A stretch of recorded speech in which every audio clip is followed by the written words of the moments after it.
یہ مسجد ہے مسجد علی بن ابی طالب، جو حضرت علی رضی اللہ تعالیٰ عنہ کے نام پر رکھی گئی۔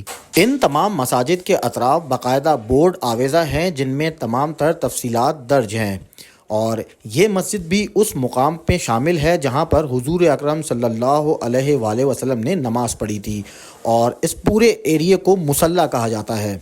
غمامہ کہتے ہیں بادل کو، اور یہ وہ مقام ہے جہاں حضور اکرم صلی اللہ علیہ وآلہ وسلم نے بارش کے لیے دعا مانگی تھی، تو بادل کا ایک ٹکڑا سورج کے اوپر آ گیا تھا، جس کے بعد اس مسجد کا نام جو ہے وہ مسجد غمامہ رکھا گیا، اور اس مسجد کا نام ہے مسجد ابی بکر۔ یہ حضرت ابو بکر صدیق رضی اللہ تعالیٰ عنہ کے نام پر رکھی گئی۔ جس مقام پر یہ مسجد واقع ہے یہ مقام مصلی کہلاتا ہے۔ السلام علیکم ورحمۃ اللہ وبرکاتہ۔ تو اس وقت ہم موجود ہیں مسجد نبوی کے اطراف، اور یہ مسجد جو آپ کو دکھ رہی ہے یہ ہے مسجد غمامہ۔ غمامہ کہتے ہیں بادل کو، اور یہ وہ مقام ہے جہاں حضور اکرم صلی اللہ علیہ وآلہ وسلم نے بارش کے لیے دعا مانگی تھی، تو بادل کا ایک ٹکڑا سورج کے اوپر آ گیا تھا، جس کے بعد اس مسجد کا نام جو ہے وہ مسجد غمامہ رکھا گیا۔ مدینہ منورہ مسجد نبوی کے ساتھ واقع مسجد غمامہ یا مسجد الغمامہ حضور اکرم صلی اللہ علیہ وآلہ وسلم کے دور کی ایک یادگار ہے۔ حضرت محمد مصطفیٰ صلی اللہ علیہ وآلہ وسلم نے اپنی حیات طیبہ کے آخری 10 سال مدینہ منورہ میں گزارے، جہاں آپ صلی اللہ علیہ وآلہ وسلم مکہ مکرمہ سے ہجرت کر کے مدینہ تشریف لائے۔ مدینہ منورہ میں مسجد قباء، مسجد نبوی سمیت کئی مساجد کی تعمیر آپ صلی اللہ علیہ وآلہ وسلم کے دور میں ہوئی، اور انہی میں مسجد الغمامہ بھی شامل ہے۔ روایات میں ہے کہ جس مقام پر مسجد غمامہ تعمیر ہے وہاں پر 1400 سال قبل کھلا میدان ہوا کرتا تھا۔ اس میدان میں دور نبوی میں نماز عید کے اجتماعات اور نماز جنازہ ادا کی جاتی تھی۔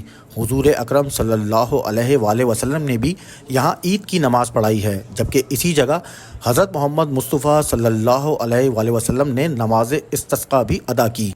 روایت میں ہے کہ ایک مرتبہ موسم بہت گرم تھا اور سخت دھوپ نکلی ہوئی تھی۔ نبی اکرم صلی اللہ علیہ وآلہ وسلم نے اس مقام پر اللہ تعالیٰ کے حضور بارش کے لیے دعا کی، تو بادلوں نے ان کے اوپر سائے کر دیے تھے۔ بادلوں کو عربی زبان میں غمامہ کہا جاتا ہے۔ جب یہاں مسجد کی تعمیر کی گئی تو اس کا نام اسی واقعے کی مناسبت سے مسجد الغمامہ رکھا گیا۔ مسجد الغمامہ کے ساتھ ہی واقع یہ ایک چھوٹی سی مسجد، یہ بھی ایک تاریخی مسجد ہے، اور اس مسجد کا نام ہے مسجد ابی بکر۔ یہ حضرت ابو بکر صدیق رضی اللہ تعالیٰ عنہ کے نام پر رکھی گئی۔ جس مقام پر یہ مسجد واقع ہے یہ مقام مصلی کہلاتا ہے۔ حضرت ابو بکر صدیق رضی اللہ تعالیٰ عنہ کے دور خلافت میں آپ نے یہاں عید کی نماز اسی مقام پہ ادا کی جہاں اب یہ مسجد واقع ہے۔ تاریخی اعتبار سے مسجد کی ابتدائی تعمیر دور اموی میں ہوئی، غالباً حضرت عمر بن عبدالعزیز رحمۃ اللہ علیہ کے دور میں، جب وہ مدینہ کے گورنر تھے۔ موجودہ مسجد 13ویں صدی ہجری کی تعمیر ہے۔ سعودی دور میں اس مسجد کی تاریخی حیثیت کو برقرار رکھتے ہوئے اس کی متعدد بار مرمت اور تزئین و آرائش کی گئی ہے۔ مسجد ابی بکر صدیق رضی اللہ تعالیٰ عنہ کی اہمیت اس لیے بھی ہے کہ یہ مقام نبی کریم صلی اللہ علیہ وآلہ وسلم اور خلفائے راشدین کے دور کی یاد دلاتا ہے، اور زائرین کے لیے روحانی مرکز کی حیثیت رکھتا ہے۔ یہ مسجد پہلے بند ہوا کرتی تھی، تاہم اب یہ زائرین کے لیے کھول دی گئی ہے، اور اکثر اوقات رات میں یہ مسجد کھلی ہوتی ہے، تو لوگ جو زائرین یہاں پر آتے ہیں، مسجد نبوی میں آتے ہیں، وہ اطراف میں واقع اس مسجد کے اندر بھی آتے ہیں اور یہاں پہ نوافل ادا کرتے ہیں۔ تو یہ مسجد کے اندر کے بیرونی مناظر ہیں، اور ان کو دیکھ کر پرانے زمانے کی جو ہے وہ یاد تازہ ہو جاتی ہے کہ پچھلے زمانے میں کس طریقے سے جو مساجد ہیں ان کی تعمیر ہوا کرتی تھی۔ اس مسجد کی بحالی اور تعمیر نو کا کام مکمل ہونے کے بعد اسے نمازیوں کے لیے کھول دیا گیا ہے۔ یہ مدینہ میں مسجد نبوی کے قریب المصلی کے علاقے میں واقع ہے۔ یہ مسجد ان جگہوں میں سے ہے جہاں حضور اکرم صلی اللہ علیہ وآلہ وسلم نے عید کی نماز ادا کی تھی۔ اس مسجد کی بحالی اور تعمیر نو میں مسجد کے منفرد طرز تعمیر کو محفوظ رکھا گیا ہے۔ 93 مربع میٹر کے رقبے پر اس کے پرانے فن تعمیر کو بحال کیا گیا ہے۔ تو یہ مسجد بھی مسلمانوں کے لیے ایک تاریخی اہمیت کی حامل ہے، اور یہ جس مقام پر واقع ہے اسے المصلی کہا جاتا ہے۔ مسجد ابی بکر سے کچھ فاصلے پر یہ مسجد ہے مسجد علی بن ابی طالب جو حضرت علی رضی اللہ تعالیٰ عنہ کے نام پر رکھی گئی۔ ان تمام مساجد کے اطراف باقاعدہ بورڈ آویزہ ہیں جن میں تمام تر تفصیلات درج ہیں، اور یہ مسجد بھی اس مقام پہ شامل ہے جہاں پر حضور اکرم صلی اللہ علیہ وآلہ وسلم نے نماز پڑھی تھی، اور اس پورے ایریے کو مصلی کہا جاتا ہے۔ اس مسجد کا نام حضرت علی رضی اللہ تعالیٰ عنہ کے نام پر رکھا گیا کیونکہ انہوں نے یہاں عید الاضحیٰ کی نماز پڑھائی۔ یہ مسجد غالباً اس وقت تعمیر کی گئی تھی جب عمر بن عبدالعزیز کی حکومت تھی۔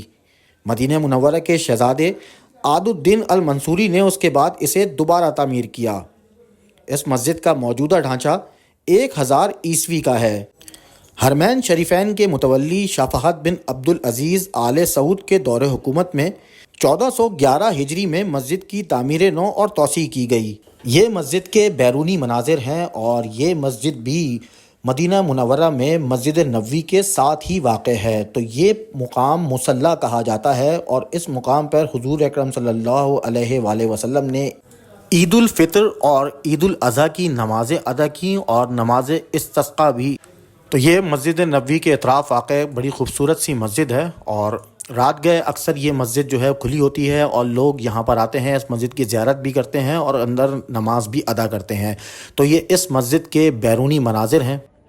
یہ مسجد نبوی کے اطراف کے مناظر ہیں۔ مسجد نبوی کے اطراف تاریخی مساجد میں چوتھی مسجد عمر بن خطاب ہے، اور یہ مدینہ منورہ میں واقع تاریخی مسجد ہے جو دوسرے خلیفہ راشد عمر بن خطاب رضی اللہ تعالیٰ عنہ کے نام سے منسوب ہے۔ یہ مسجد نبوی کے جنوب مغرب میں واقع ہے۔ خلفائے راشدین کے ادوار میں عیدین کی نمازوں کی ادائیگی کے لیے یہ مسجد استعمال ہوا کرتی تھی۔ مسجد عمر بن خطاب یہ مسجد مدینہ منورہ میں تعمیر کی گئی ابتدائی مساجد میں سے ایک ہے۔ مسجد نبوی سے اس کا فاصلہ 455 میٹر ہے۔ 9ویں صدی ہجری میں اس کی ابتدائی تعمیر ہوئی۔ سن 1411 ہجری میں شاہ فہد نے اس کی مرمت کروائی۔ اس کا رقبہ 335 مربع میٹر ہے۔ سعودی حکومت کی جانب سے اس مسجد کو بھی قومی ورثے کا حصہ قرار دیا گیا ہے۔